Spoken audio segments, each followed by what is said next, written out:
Today I am talking about how to edit wedding template in Premiere Pro. There is a download link in the description.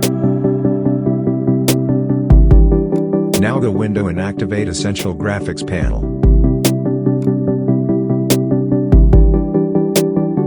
Now click on the Install Motion Graphics Template button at the bottom.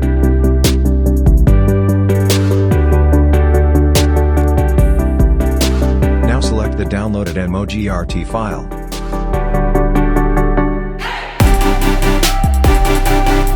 Then drag and drop on timeline. Now click and edit your title. Type your name or anything.